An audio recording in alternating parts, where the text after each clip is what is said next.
بسم اللہ الرحمن الرحیم۔ السلام علیکم ورحمۃ اللہ وبرکاتہ۔ ہم آپ سے اپنے چینل آب کوثر سے مخاطب ہیں، تو آئیے آج یوم قرآن ہے، قرآن پاک کے ظاہری اور باطنی آداب اور فضائل کے بارے میں مختصر سی گفتگو کرتے ہیں۔ اللہ رب العزت قرآن پاک میں فرماتے ہیں وَنُنَزِّلُ مِنَ الْقُرْآنِ مَا هُوَ شِفَاءٌ وَرَحْمَةٌ لِّلْمُؤْمِنِينَ وَلَا يُزِيدُ الظَّالِمِينَ إِلَّا خَسَارًا۔ ہم قرآن سے وہ نازل کرتے ہیں جو ایمان والوں کے لیے شفا اور رحمت ہے اور ظالمین کے خسارے میں اضافہ کرتا ہے۔ پھر دوسری جگہ فرمایا یُضِلُّ بِهِ کثیرا وَیَہدِی بِهِ کثیرا، اس سے بہت سے لوگوں کو بھٹکا دیتا ہے اور اس کے ذریعے بہت سو کو راستہ دکھا دیتا ہے۔ گویا قرآن وہ کتاب ہے جو راہ ہدایت بھی ہے اور گمراہی کی طرف بھی لے کر جاتی ہے۔ قرآن پاک کے حاملین کے بارے میں کہا گیا کہ ماہر قرآن فرشتوں کے ساتھ ہوگا۔ بروز قیامت جو مقام اللہ تعالیٰ ملائکہ کو عطا فرمائیں گے وہی مقام حامل قرآن کو عطا کیا جائے گا۔ وہ حامل قرآن جو قرآن کے مطلب و معانی سمجھتا ہے، قرآن کے مطابق عمل کرتا ہے اور قرآن کی تعلیمات دوسروں تک پہنچاتا ہے، اس کو ماہر قرآن کہا جاتا ہے۔ حدیث میں فرمایا گیا کہ ماہر قرآن کا حشر اللہ تعالیٰ اپنی رحمت میں کرے گا، اور طبرانی اور بہقی کی روایت ہے کہ جو قرآن پڑھتا ہے اس طرح کہ وہ اس سے نکل رہا ہو اس کا 2 گنا اجر ہے، اور جو قرآن کا خواہش مند ہو، اس کے پڑھنے کی قدرت نہ رکھتا ہو تو قرآن میں ویسے گم رہتا ہو، تو اللہ تعالیٰ اس کو قیامت کے دن باعزت لوگوں میں اٹھائے گا۔ فرمایا کہ جب قرآن کو پڑھنے والا فوت ہوتا ہے تو اس کے ساتھ عالم یہ ہوتا ہے کہ قرآن کے پڑھنے والے کا جب انتقال ہو جاتا ہے اور اس کی تجہیز و تکفین میں لوگ لگے ہوتے ہیں، قرآن ایک حسین و جمیل شکل میں اس کے پاس آ کھڑا ہوتا ہے، اور قرآن پڑھنے والے کے سر کے پاس اس وقت تک کھڑا رہتا ہے جب تک اس کو کفن نہ دے دیا جائے۔ جب کفن دے دیا جاتا ہے، قرآن کفن کے قریب اس کے سینے پر آ جاتا ہے، پھر جب وہ لاحد میں رکھ دیا جاتا ہے اور مٹی ڈال دی جاتی ہے تو قرآن اور اس کے خوش و کارب چلے جاتے ہیں، منکر نکیر آتے ہیں اور اس کو قبر میں بٹھاتے ہیں، تو اتنے میں قرآن آ جاتا ہے اور اس میت اور فرشتوں کے درمیان حائل ہو جاتا ہے اور فرشتوں سے کہتا ہے کہ پیچھے ہٹ جاؤ، اس سے کوئی سوال نہ کرو، کیونکہ قرآن کہتا ہے رب کعبہ کی قسم یہ نہیں ہو سکتا، کیونکہ یہ میرا ساتھی تھا، یہ مجھ سے دوستی رکھتا تھا، یہ میرا خیال رکھتا تھا، میرا حق ادا کرتا تھا، اور آج یہ نہیں ہو سکتا کہ میں اس کی حمایت نہ کروں، میں اس کے لیے آسانی پیدا نہ کروں، جب تک میں اسے جنت میں داخل نہ کر لوں میں اس سے ہٹ نہیں سکتا، میں دور نہیں ہو سکتا۔ تو قرآن اس وقت تک اس کی قبر میں رہے گا جب تک قرآن اسے اپنے ساتھ جنت میں داخل نہ کر لے گا۔ تو معزز سامعین و سامعات، حاضرین و حاضرات، یہ کتنا بڑا مقام ہے قرآن پڑھنے والے کے لیے، قرآن سیکھنے والے کے لیے، کہ قرآن قبر میں بھی اس کا ساتھی ہے۔ جب حشر قائم ہوگا تو قرآن وہاں پہ شفاعت کرے گا، اے رب العزت میں نے دیکھا کہ یہ میرے اندر غور کرتا تھا، فکر کرتا تھا، سمجھتا تھا، مجھے رات میں، دن میں، رات کی تاریکیوں میں، دن کے اجالوں میں میری تلاوت کرتا تھا، اللہ یہ مجھ سے دوستی رکھتا تھا، آج میں اس کی شفاعت کرتا ہوں، میرے اللہ اسے بخش دے اور جنت میں داخل کر دے۔ تو اللہ کریم قرآن حکیم کی شفاعت قبول فرمائیں گے۔ پھر فرمایا کہ جس طرح روزہ اللہ کے پاس آ کے شفاعت کرے گا، قرآن بھی متشکل صورت میں اللہ کے ہاں شفاعت کرے گا اور اللہ قرآن کی شفاعت کو قبول فرمائیں گے۔ پھر آقا علیہ الصلوۃ والسلام نے فرمایا کہ تلاوت قرآن زمین کا نور اور آخرت کا سرمایہ ہے۔ فرمایا لوگو اللہ کا تقوی اختیار کرو، کیونکہ وہی سارے معاملات کی اصل ہے۔ میں نے عرض کیا کہ صحابی کہتے ہیں یا رسول اللہ صلی اللہ علیہ وسلم میرے لیے ارشاد فرمائیے۔ فرمایا کہ قرآن کا التزام کرو، کیونکہ قرآن زمین میں نور ہے اور آسمان میں تمہارے لیے ذخیرہ اور سرمایہ ہے۔ یعنی قرآن ہر آن اپنے پڑھنے والے کے لیے شافع ہے، اپنے پڑھنے والے کے رتبے اور درجے بلند کرتا ہے۔ حضرت ابو ذر رضی اللہ تعالیٰ عنہ کہتے ہیں میں نے عرض کیا یا رسول اللہ حضرت ابراہیم کو تحفے دیے گئے، کیا ان کی کوئی مثال اور نظیر ہے؟ اس قسم کی مثالیں ہیں؟ تو فرمایا نہیں۔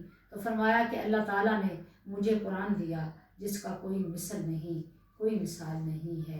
پھر آقا علیہ الصلوۃ والسلام نے فرمایا کہ لوگوں قرآن کے اندر تفکر و تدبر کیا کرو، اس لیے کہ یہ قرآن کا حق ادا کرنا ہے۔ تسبیح صدقہ سے افضل ہے اور صدقہ روزے سے افضل ہے، اور روزہ جہنم سے بچنے کی ایک ڈھال ہے۔ پھر فرمایا آقا علیہ الصلوۃ والسلام نے کہ لوگوں قرآن کو اس طرح پڑھو کہ جیسے تم کسی قاری قرآن کے سامنے یا استاد کے سامنے بیٹھ کر پڑھتے ہو۔ آپ نے فرمایا کہ قرآن کا دیکھے بغیر پڑھنا 1000 درجے رکھتا ہے، اور قرآن کو دیکھ کر پڑھنا 2000 درجے رکھتا ہے۔ پھر فرمایا قرآن کا دیکھنا عبادت، قرآن کا چھونا عبادت، قرآن کا پکڑنا عبادت، قرآن کی تلاوت کرنا عبادت، اس پر غور و فکر کرنا عبادت، اور اس پر عمل کرنا بھی عبادت ہے۔ قرآن وہ کتاب ہے کہ اللہ رب العزت نے جب اپنی کائنات کی تخلیق کر لی اور تخلیق کرنے کے بعد مسکرا کر دیکھا تو آقا فرماتے ہیں رب کریم کے مسکرانے سے قرآن وجود میں آیا۔ فرمایا کہ تم زندگی اور موت کے اندر سب سے بہتر عمل یہ ہے کہ تم قرآن سے دوستی کر لو، قرآن والے بن جاؤ۔ اللہ آقا علیہ الصلوۃ والسلام فرماتے ہیں کہ قرآن شفاعت کرنے والا ہے، قرآن پیشوا ہے، قرآن پس پشت ڈالنے والا ہے۔ فرمایا جو حامل قرآن ہے، جو عالم قرآن ہے، وہ اپنی 7 پشتوں کی بخشش کرائے گا، اور جو حافظ قرآن ہے وہ 3 پشتوں کی بخشش کروائے گا، بشرط یہ کہ اس نے قرآن کا حق ادا کیا ہوگا۔ قرآن حفظ کرو، کیونکہ قرآن اس دل کو جہنم کا عذاب نہ دے گا جس دل کے اندر قرآن ہوگا۔ پھر آقا علیہ الصلوۃ والسلام نے فرمایا جب حافظ قرآن مرتا ہے اللہ تعالیٰ زمین کو حکم دیتا ہے کہ اس کے گوشت کو اس کو نہ کھانا، زمین نہیں کھاتی، کیوں کہ اس کے سینے میں قرآن ہوتا ہے۔ اللہ اکبر! تو گویا تلاوت قرآن کرنے والا، قرآن کو سمجھنے والا، اس کے بے حد درجے ہیں، اس کے بے حد مقامات ہیں۔ پھر فرمایا 2 شخص قابل رشک ہیں جن پر رشک کیا جا سکتا ہے۔ فرمایا ایک وہ کہ جس کو اللہ نے قرآن دیا اور رات کے اوقات میں اور دن کے لمحوں میں اس کی تلاوت کا اہتمام کرتا ہے، اور ایک وہ جس کو اللہ نے مال دیا اور دن رات میں وہ اللہ کے راستے میں خرچ کرتا ہے۔ یہ 2 اشخاص قابل رشک ہیں، ان دونوں کے نصیبوں پر رشک کیا کرو۔ پھر فرمایا قرآن کی تلاوت کرنے والا قیامت کے فتنے سے محفوظ رہے گا۔ جب سارے لوگ خوف زدہ ہوں گے، جب قیامت برپا ہوگی تو اللہ تعالیٰ قرآن پڑھنے والوں کو مشک کے اونچے ٹیلوں پر بٹھائے گا، اور ایک شخص جس نے اللہ کی خوشنودی کے لیے قرآن پڑھا ہوگا، لوگوں کی امامت کی ہوگی، قرآن کی طرف بلایا ہوگا، تو اللہ تعالیٰ اس کو اس رتبے اور مرتبے اور عزت سے نوازے گا۔ پھر فرمایا کہ قرآن وہ ہے جو انسان کے لیے باعث شفاعت ہے۔ اللہ رب العزت سے دعا کرتے ہیں کہ اللہ کریم قرآن حکیم کے تمام فیض و برکات سے مالا مال فرمائے، اور وہ ظاہری آداب اور باطنی آداب جو قرآن کی تلاوت کے لیے مقرر کیے گئے ہیں، پاک جگہ پہ پڑھنا، پاک کپڑوں کے ساتھ پڑھنا، اور پھر پاک و صاف ہو کر پڑھنا، پھر قرآن کو ان اوقات میں پڑھنا جب آپ کی طبیعت قرآن کی طرف مائل ہو۔ مولا علی کرم اللہ وجہ الکریم فرماتے ہیں کہ جس نے بسم اللہ الرحمن الرحیم کا حق ادا کیا، اس کو دل سے پڑھا، اللہ تعالیٰ اس کی بخشش فرما دیتے ہیں۔ پھر فرمایا کہ اگر میں بسم اللہ الرحمن الرحیم کی بار کی ہی تفسیر کرنے لگوں تو اس سے 70 اونٹوں کو بھر سکتا ہوں۔ گویا قرآن وہ ہے کہ جو شفا ہے، جو رحمت ہے، جو نور ہے، جو قرب خداوندی کا ذریعہ ہے، باعث دخول جنت ہے۔ جو قرآن اس دنیا میں بھی راحت ہے اور آخرت میں بھی راحت ہے۔ قرآن شافع ہے، قیامت والے دن اپنے پڑھنے والے کی شفاعت کرے گا۔